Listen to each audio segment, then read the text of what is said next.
ہوتی ہے تو پھر آدمی کا دل لگتا ہے مسجد میں، پھر آدمی کا دل لگتا ہے تلاوت میں، پھر آدمی کا دل لگتا ہے نماز میں، پھر آدمی کا دل لگتا ہے دعاؤں میں۔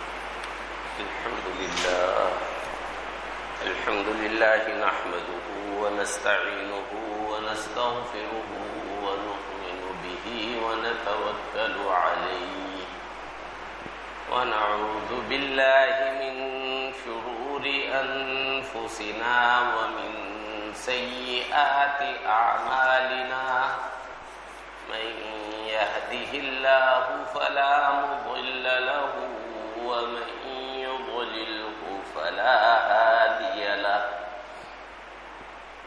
ونشهد أن لا إله إلا الله وحده لا شريك له ونشهد أن سيدنا ومولانا محمدا عبده ورسوله صلى الله تعالى عليه وعلى آله وأصحابه وبارك وسلم تسليما كثيرا۔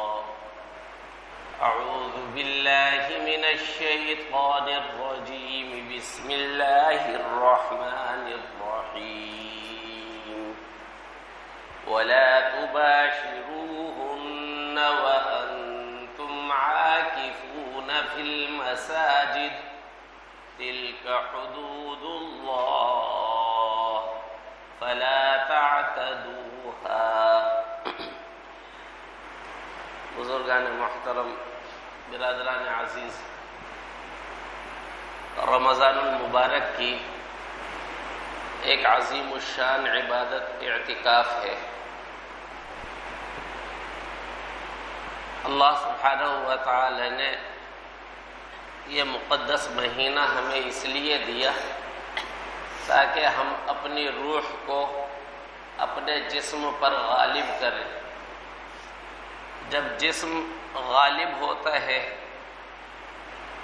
جسم جب روح پر حکمران ہوتا ہے تو وہ اس کو خواہشات کی طرف کھینچ کر لے جاتا ہے اور انسانیت کے مقام سے اس کو حیوانیت کے مقام کی طرف کھینچتا ہے کہ انسان نہ رہے بلکہ حیوان ہو جائے۔ لیکن جب روح غالب ہوتی ہے اور روح جسم پر حکمران ہوتی ہے تو پھر انسان کی روحانی طاقتیں ترقی کرتی ہیں اور انسان پھر حیوانیت سے دور ہوتا ہے اور ملکوتیت، فرشتوں جیسی صفات کے قریب ہوتا جاتا ہے۔ اللہ سبحانہ و تعالی نے یہ مقدس مہینہ ہمیں اسی لیے دیا تاکہ ہم فرشتوں جیسی صفات اپنے اندر پیدا کریں، اپنی روح کو غالب کریں، اپنی روحانی طاقتوں کو جلا بخشیں۔ اور جب روح غالب ہو جاتی ہے تو پھر تقویٰ آسان، جب روح غالب ہو جاتی ہے تو نفس اور شیطان کے حملوں سے بچنا آسان، جب روح غالب ہو جاتی ہے تو اللہ سبحانہ و تعالی کے فرامین پر عمل کرنا آسان، جب روح غالب ہوتی ہے تو آدمی کا مسجد میں دل لگتا ہے، جب جسم غالب ہوتا ہے تو آدمی کا وہاں دل لگتا ہے جہاں اس کی شہوتیں پوری ہوتی ہوں، کہیں پیٹ کی شہوت، کہیں شرمگاہ کی شہوت، کہیں آنکھوں کی شہوت، کہیں کان کی شہوت۔ لیکن جب روح غالب ہوتی ہے تو پھر آدمی کا دل لگتا ہے مسجد میں، پھر آدمی کا دل لگتا ہے تلاوت میں، پھر آدمی کا دل لگتا ہے نماز میں، پھر آدمی کا دل لگتا ہے دعاؤں میں۔ بہت سارے لوگ یہ شکایت کرتے ہیں کہ جناب ہم نماز پڑھتے ہیں، ہمارا نماز میں دل نہیں لگتا، ہم تلاوت کرتے ہیں، تلاوت میں ہمارا دل نہیں لگتا۔ تو علماء اور اللہ والے ہمت دلاتے ہیں اور یہ فرماتے ہیں کہ لگے رہو، چلتے رہو، آہستہ آہستہ دل لگ جائے گا۔ اس کا مقصد یہی ہوتا ہے کہ حیوانی تقاضوں کو ایک مرتبہ شکست ہو جانے دو، حیوانی تقاضوں کو شکست ہو گئی اور فرشتوں جیسی صفت پیدا ہو گئی تو پھر انشاءاللہ دل لگنے لگ جائے گا۔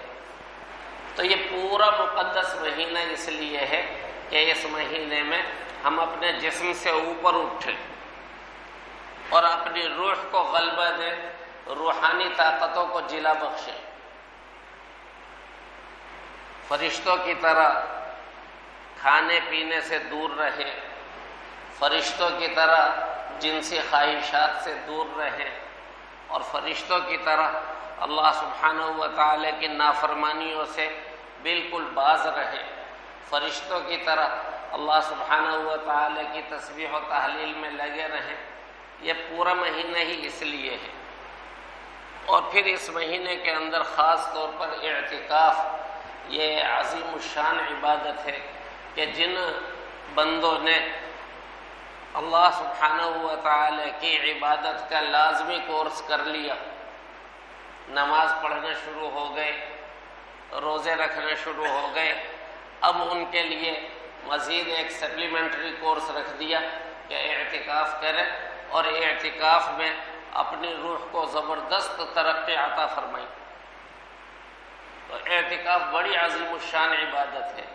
حضرت ابراہیم علیہ السلام کو اور حضرت اسماعیل علیہ السلام کو حکم دیا گیا تھا کہ بیت اللہ کو صاف کریں طواف کرنے والوں کے لیے اور اعتکاف کرنے والوں کے لیے اور نمازیوں کے لیے۔ فرمایا وَإِذْ جَعَلْنَا الْبَيْتَ مَثَابَةً لِلنَّاسِ وَأَمْنًا وَعَهِدْنَا إِلَىٰ إِبْرَاهِيمَ وَإِسْمَاعِيلَ أَن طَهِّرَا بَيْتِيَ لِلطَّائِفِينَ وَالْعَاكِفِينَ وَالرُّكَّعِ السُّجُودِ۔ ہم نے حکم دیا ابراہیم کو اور اسماعیل کو ان طَهِّرَا بَيْتِي کہ تم دونوں پاک صاف کرو میرے گھر کو۔ ان کے لیے پاک صاف کرو؟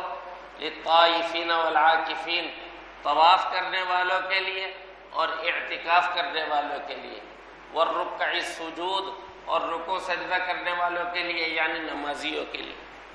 تو اعتکاف قدیم عبادت ہے اور اللہ سبحانہ و تعالی نے اعتکاف کے اندر بڑا اجر رکھا ہے، اس لیے کہ جو بندہ اعتکاف کرتا ہے سب سے پہلی چیز جو اس کو حاصل ہوتی ہے وہ یہ کہ اس نے اپنا کچھ وقت اللہ سبحانہ و تعالی کو دے دیا، اور وقت دوسری دولتوں سے بڑی دولت ہے۔ جیسے اللہ سبحانہ و تعالی کے راستے میں صدقہ کرنے کا ثواب ہے، وقف کرنے کا ثواب ہے، ایسے ہی اپنی عمر کا کچھ حصہ اللہ سبحانہ و تعالی کی رضا حاصل کرنے کے لیے دے دیا تو اس کا بڑا اجر و ثواب ہے۔ دوسرا یہ کہ جب آدمی اعتکاف میں ہوتا ہے تو اعتکاف کے اندر وہ تمام کے تمام گناہوں سے مقید ہو جاتا ہے، تو یہ اس کا دوسرا فائدہ ہے کہ تمام گناہوں سے بچ گیا۔ اعتکاف کا تیسرا فائدہ یہ ہے کہ مسلسل اس کو نماز کا ثواب مل رہا ہے، اس لیے کہ جناب رسول اللہ صلی اللہ علیہ وآلہ وسلم نے فرمایا جو شخص نماز کے انتظار میں بیٹھا ہو اس کو نماز کا ثواب ملتا رہتا ہے۔ تو معتکف کو چونکہ نماز کے انتظار میں وہ ہر وقت بیٹھا ہوتا ہے لہٰذا اسے ہر وقت نماز کا ثواب مل رہا ہے، اس کو تسبیح و تحلیل کا بھی تلاوت کا بھی ثواب مل رہا ہے کہ وہ اللہ کا ذکر کر رہا ہے، اللہ کی پاکی بیان کر رہا ہے، قرآن کریم کی تلاوت کر رہا ہے، اس کا اجر و ثواب اس کے لیے لکھا جاتا ہے۔ حضرت عائشہ رضی اللہ تعالی عنہ اور حضرت انس رضی اللہ تعالی عنہ دونوں روایت کرتے ہیں کہ جس شخص نے اللہ کے لیے تھوڑی سی دیر کا اعتکاف کیا، اتنا اعتکاف کیا جتنا دودھ دوہنے کے درمیان کا وقفہ ہوتا ہے۔ دودھ دوہنے کے درمیان کے وقفے سے کیا مراد ہے؟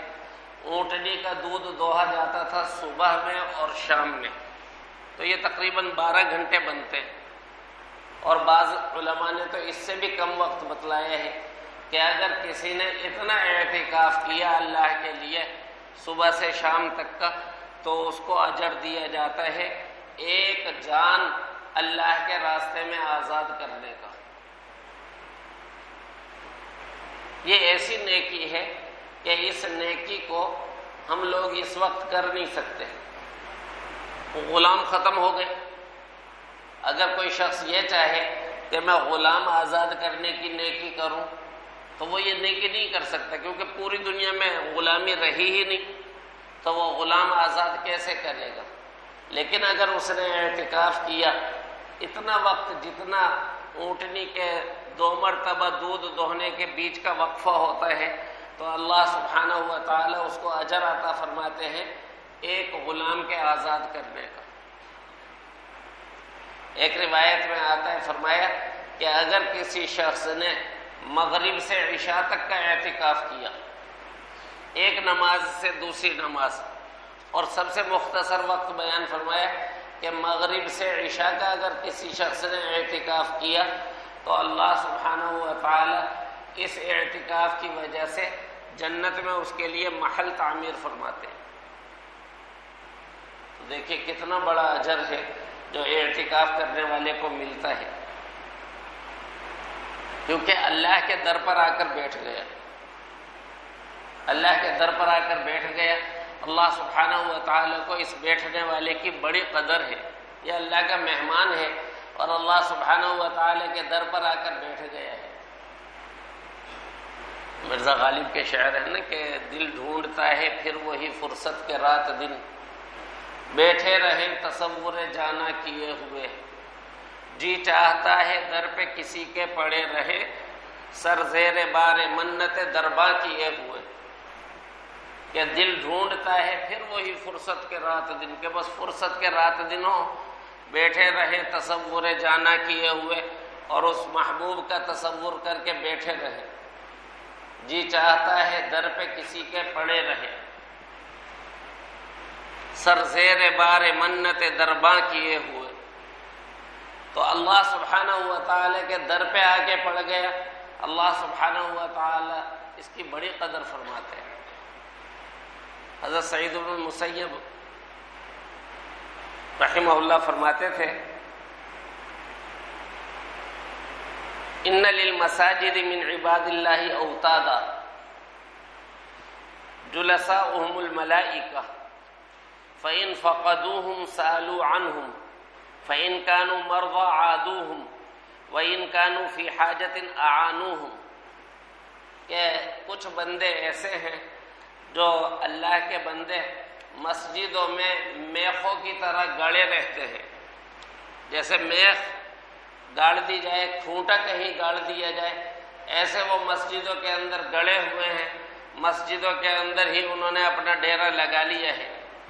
جلساؤہم الملائکہ، ان کے ساتھ بیٹھنے والے فرشتے ہیں.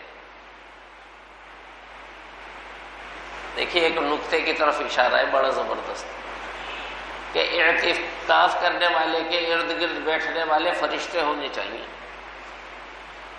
اس نے مسجد میں ڈیرا لگایا اور یہیں اپنی پنچایت بلا لی، تو اس کے ہم نشین فرشتے کہاں ہیں؟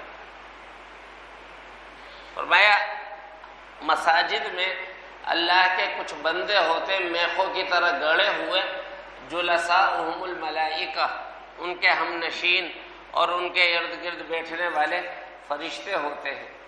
فَإِن فَقَدُوهُمْ سَأَلُوا عَنْهُمْ، اور وہ فرشتے ان سے اتنا مانوس ہو جاتے ہیں کہ اگر یہ کسی وقت مسجد میں نہیں ہوتے تو فرشتے ان کا پتہ لگاتے ہیں، ان کو تلاش کرتے ہیں.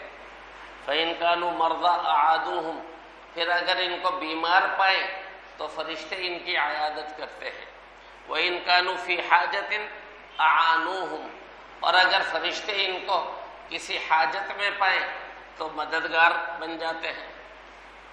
تو اعتکاف کرنے والے کی فرشتوں سے دوستی ہو جاتی ہے، اور پھر فرشتے اس کو یاد بھی کرتے ہیں. اگر وہ مسجد میں نہیں ملتا تو اس کو ڈھونڈنے نکلتے ہیں اور دیکھتے ہیں کہ کہاں رہ گیا.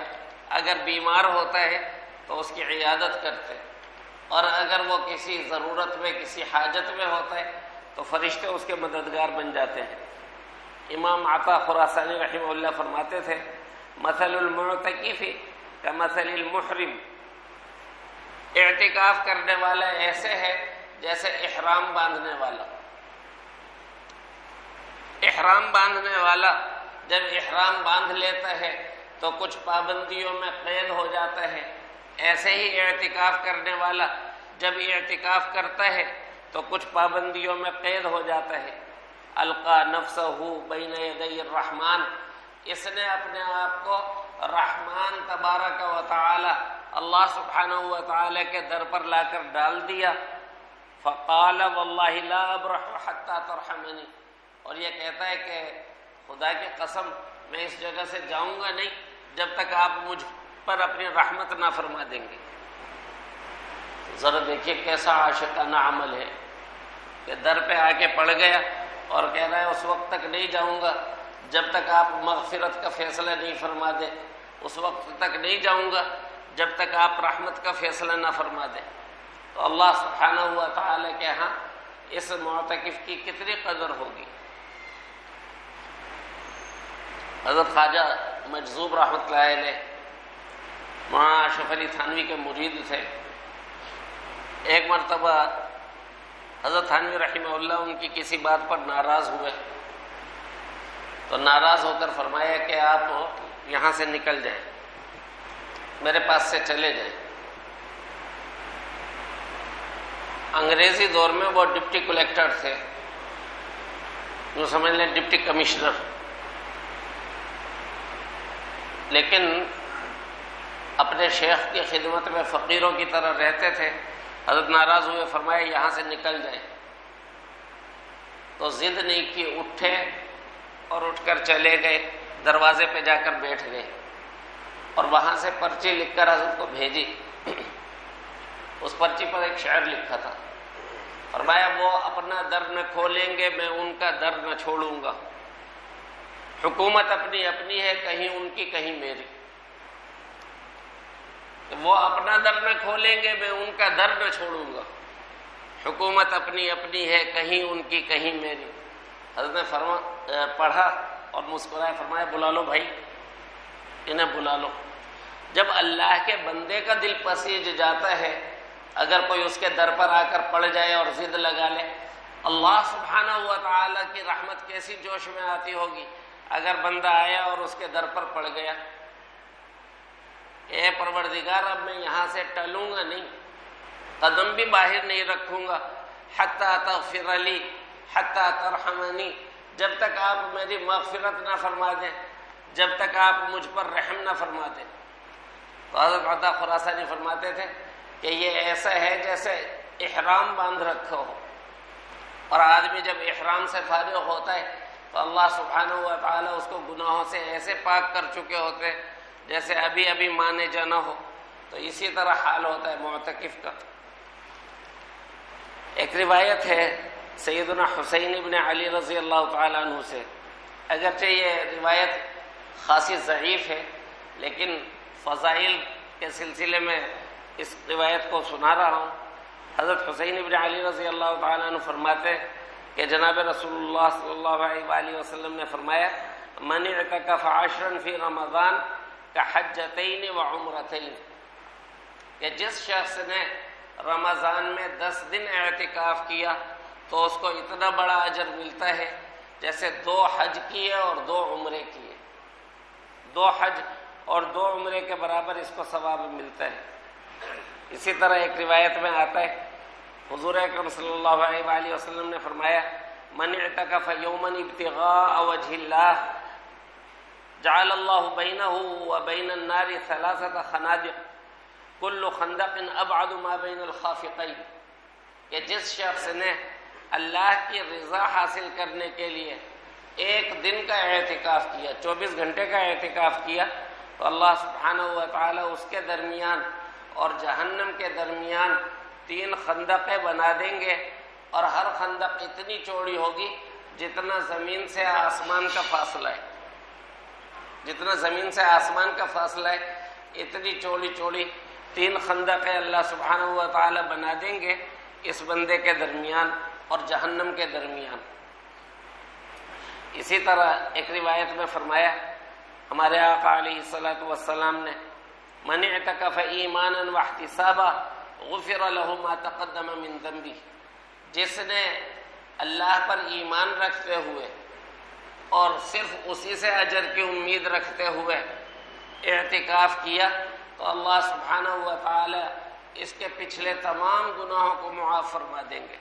اعتکاف سے فارغ ہوگا تو ایسے گناہوں سے پاک ہوگا جیسا کہ اللہ سبحانہ و تعالی نے اس کو پاک پیدا کیا تھا ماں کے پیٹ سے، جیسے گناہوں سے بالکل پاک پیدا ہوا تھا اسی طرح پاک ہو جاتا ہے۔ تو یہ بہت بڑا موقع ہے کہ اللہ سبحانہ و تعالی کی رضا حاصل کرنے کے لیے اعتکاف کیا جائے، اور جناب رسول اللہ صلی اللہ علیہ وآلہ وسلم کی عظیم سنت ہے۔ حضور اکرم صلی اللہ علیہ وآلہ وسلم نے مدینہ طیبہ تشریف آوری کے بعد ہر سال اعتکاف فرمایا۔ صرف 2 سال ایسے تھے کہ جن میں آپ اعتکاف نہیں فرما سکے۔ ایک سال تو واقعہ عجیب ہوا تھا کہ جناب رسول اللہ صلی اللہ علیہ وآلہ وسلم نے اعتکاف کا ارادہ فرمایا تو حضور صلی اللہ علیہ وآلہ وسلم کے لیے معتکف بنا دیا گیا، جیسے پردہ لگایا جاتا ہے اور خیمہ بنایا جاتا ہے۔ پھر حضور اکرم صلی اللہ علیہ وآلہ وسلم جب نماز کے لیے تشریف لائے تو دیکھا کہ مسجد کے اندر خیمے ہی خیمے لگا دیے گئے ہیں۔ مسجد میں تنگی ہو گئی تھی، نماز پڑھنے والوں کے لیے تنگی ہو گئی تھی کہ دوسروں نے بھی اپنے خیمے لگا دیے تھے۔ رسول اللہ صلی اللہ علیہ وآلہ وسلم کو ناگواری ہوئی اور آپ نے ناگواری کے ساتھ ارشاد فرمایا آل بر یریدنا، کہ یہ نیکی کا ارادہ ہے؟ پھر حضور صلی اللہ علیہ وآلہ وسلم نے ناراضی کے ساتھ فرمایا کہ میرا خیمہ ہٹا دو، تو خیمہ ہٹا دیا گیا، اور اس سال حضور صلی اللہ علیہ وآلہ وسلم نے اعتکاف نہیں فرمایا۔ لیکن پھر یہ ہوا کہ عید کے بعد شوال کے مہینے میں حضور صلی اللہ علیہ وآلہ وسلم نے 10 دن کا اعتکاف فرمایا۔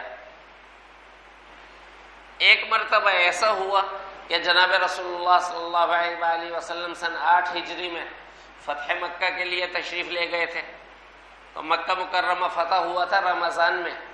جہاد کی مصروفیت کی وجہ سے اور سفر کی مشقت کی وجہ سے حضور صلی اللہ علیہ وآلہ وسلم نے اس سال اعتکاف نہیں فرمایا، لیکن اگلے ہی سال سن 9 ہجری میں حضور صلی اللہ علیہ وآلہ وسلم نے اعتکاف فرمایا 20 دن کا۔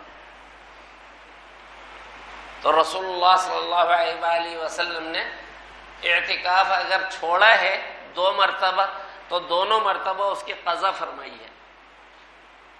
امام زہری رحمہ اللہ فرماتے تھے کہ لوگوں پر تعجب کرتا ہوں کہ لوگ اعتکاف کو چھوڑ دیتے ہیں، حالانکہ حضور اکرم صلی اللہ علیہ وآلہ وسلم نے مدینہ تشریف آوری کے بعد کبھی اعتکاف نہیں چھوڑا، اور حضور اکرم صلی اللہ علیہ وآلہ وسلم کا اعتکاف ہوتا تھا لیلۃ القدر کی تلاش کے لیے۔ جو مقصد اعظم ہے اعتکاف کا، سب سے بڑا مقصد وہ ہے لیلۃ القدر تلاش کرنا۔ حضور اکرم صلی اللہ علیہ وآلہ وسلم لیلۃ القدر تلاش کرتے تھے۔ ایک مرتبہ جو پہلا سال تھا حضور صلی اللہ علیہ وآلہ وسلم نے پہلے 10 دن کا اعتکاف فرمایا، پھر دوسرے 10 دن کا اعتکاف فرمایا، پھر صحابہ کرام سے فرمایا کہ پہلے 10 دن میں بھی لیلۃ القدر نہیں ملی اور دوسرے 10 دن میں بھی لیلۃ القدر نہیں ملی، اب میں تیسرے عشرے کا بھی اعتکاف کروں گا، اور مجھے ایک علامت بتلائی گئی ہے لیلۃ القدر کی، وہ یہ کہ میں نے اپنے آپ کو دیکھا کہ ایک گارے میں میں نے سجدہ کیا ہے، گارے میں سجدہ کیا ہے۔ حضرت سعید بن المسیب فرماتے ہیں کہ حضور صلی اللہ علیہ وآلہ وسلم نے تیسرے عشرے کا اعتکاف شروع کیا اور پہلی رات ہی بارش ہوئی، اور مسجد نبوی کی جو چھت تھی وہ چھپر کی تھی، تو چھپر سے خوب پانی ٹپکا۔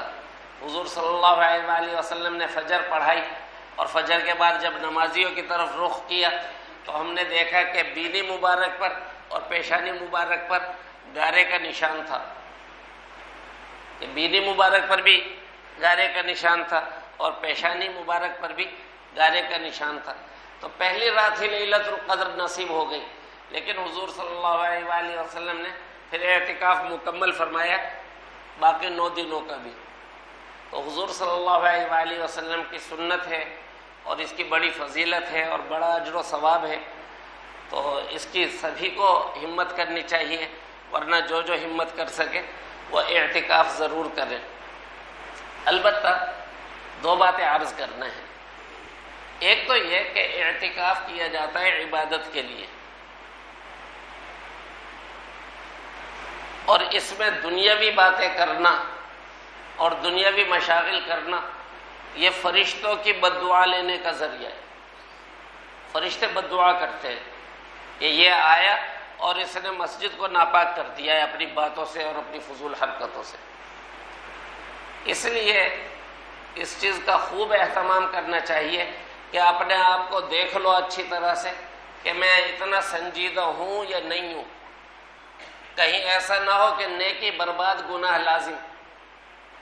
اور ویسے بھی اعتکاف سپلیمنٹری کورس ہے، اعتکاف میں اس کو بیٹھنا چاہیے جس نے کمپلسری کورس کر رکھا ہو، کہ اگر اس نے جو لازمی اعمال ہیں ان پر دوام کر لیا ہے تو پھر اعتکاف میں بیٹھے، اور اگر لازمی اعمال کا وہ پہلے سے عادی نہیں ہے تو پھر اس کو اعتکاف میں نہیں بیٹھنا چاہیے۔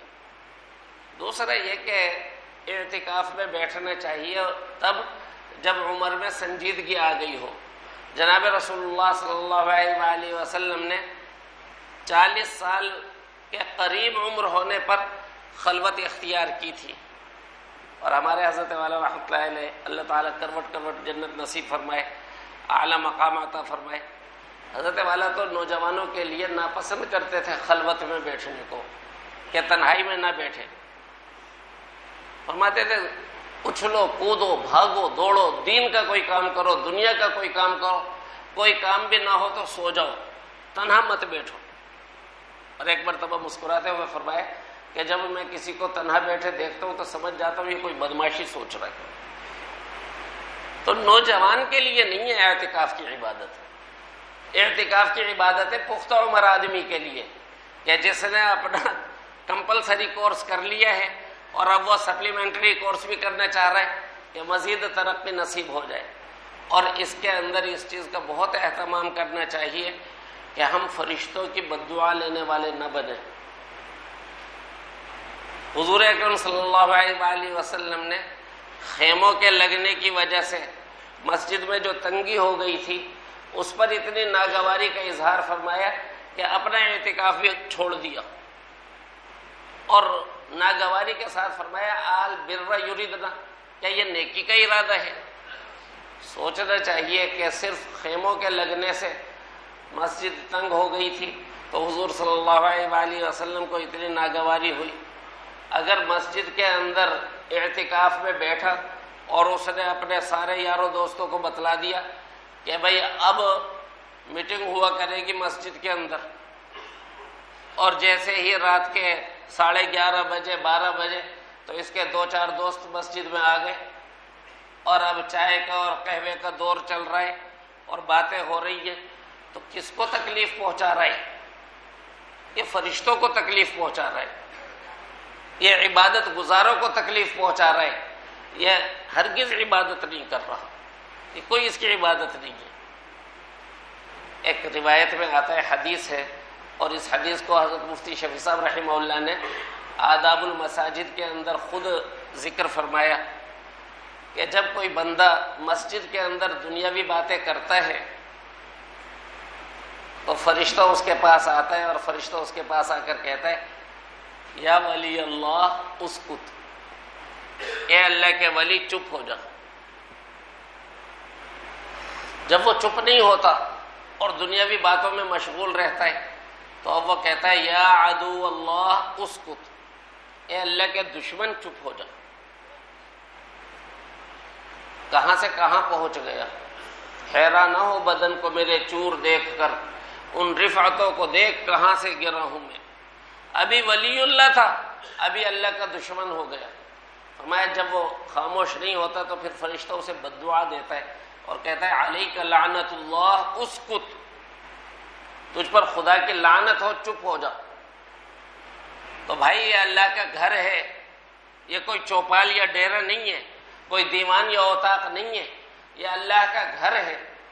یہاں جو بھی آئے ڈرتا ہوا آئے، ما کان لہم ان يدخلوها الا خائفین، کا زیبا نہیں تھا کہ اس گھر میں داخل ہوتے مگر یہ کہ ڈرتے ہوئے داخل ہونا ہے۔ اور حضرت شیخ الحدیث مولانا زکریا صاحب رحمۃ اللہ علیہ اعتکاف والوں سے فرماتے تھے کہ خوب کھاؤ اور پڑھ کے سو، بس دنیاوی باتیں نہ کرو، خوب کھاؤ، کوئی حرج نہیں ہے، جتنا کھا سکتے ہو کھاؤ، اور پڑھ کے سو، جتنا لمبا سو سکتے ہو سو جاؤ، لیکن دنیاوی باتیں نہ کرو۔ اللہ سبحانہ و تعالی ہم سب کو عبرت کی اور ہدایت کی توفیق عطا فرمائے، ان باتوں میں جو نور ہے وہ ہم سب کو عطا فرمائے۔ وآخر دعوانا الحمد للہ رب العالمین۔